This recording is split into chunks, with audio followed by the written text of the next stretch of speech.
ஜெய் ஸ்ரீ கிருஷ்ணா. அனைவருக்கும் வணக்கம். கம்சன் தன் 8வது குழந்தையாக பிறந்திருக்கும் கிருஷ்ணரையும் கொன்றுவிடுவான் என தேவகி பயந்திருந்தார்கள். அதை உணர்ந்த விஷ்ணு, என்னை உடனடியாக எடுத்துச் சென்று மதுராவில் வசிக்கும் நந்தர் மற்றும் யசோதாவுக்கு பிறந்திருக்கும் பெண் குழந்தைக்கு பதிலாக மாற்றி வைத்து விடுங்கள் என்று தன் விஸ்வரூபத்தை மறைத்துக்கொண்டு சாதாரண குழந்தையாக தன்னை உருமாற்றிக்கொண்டு மௌனமானார். கடவுளின் கட்டளைப்படி வசுதேவர் குழந்தையாகிய பகவான் ஸ்ரீ கிருஷ்ணரை ஒரு கூடையில் வைத்து எடுத்துக்கொண்டு புறப்பட்டார்.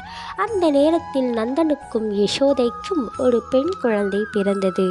பகவானின் உள்ளுடை சக்தியான யோகமாயை அவ்வாறு பெண்ணாக பிறந்திருந்தார்கள். இந்த யோக மாயையின் சக்தியின் பிரபாவத்தால் கம்சனின் அரண்மனையில் இருந்தவர்கள் எல்லோரும், குறிப்பாக வாயிற்காப்பாளர்கள், ஆழ்ந்து உறங்கி போனார்கள். கதவுகள் தாளிடப்பட்டு சங்கிலிகளால் பிணைக்கப்பட்டிருந்தும் தாமாகவே திறந்து கொண்டன. இரவில் இருள் அடர்ந்திருந்தது. எனினும் வசுதேவர் கிருஷ்ணரை தம் மடியில் எடுத்துக்கொண்டு வெளியில் சென்றதும் சூரிய வெளிச்சத்தில் காண்பது போல் எல்லாம் தெளிவாக தெரிந்தன.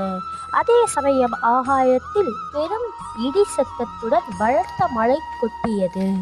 மழையில் வசுதேவர் கிருஷ்ணரை சுமந்து சென்ற பொழுது அவருக்கு மழையினால் இடைஞ்சல் ஏற்படாத வகையில் சேஷன் தனது விரிந்த பழத்தை குடையாக பிடித்து சென்றார்.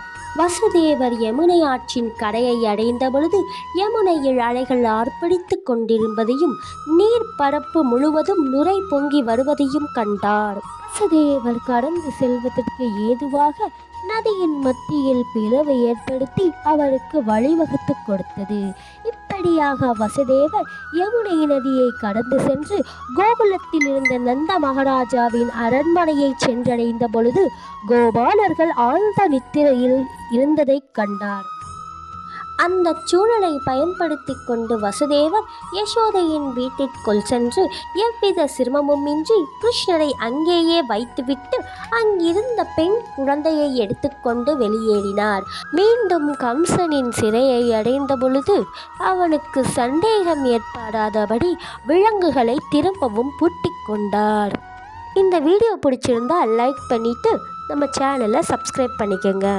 நிறைய பேர் ஜெய் ஸ்ரீ கிருஷ்ணான்னு கமெண்ட் பண்ணியிருந்தீங்க. அனைவருக்கும் நன்றி.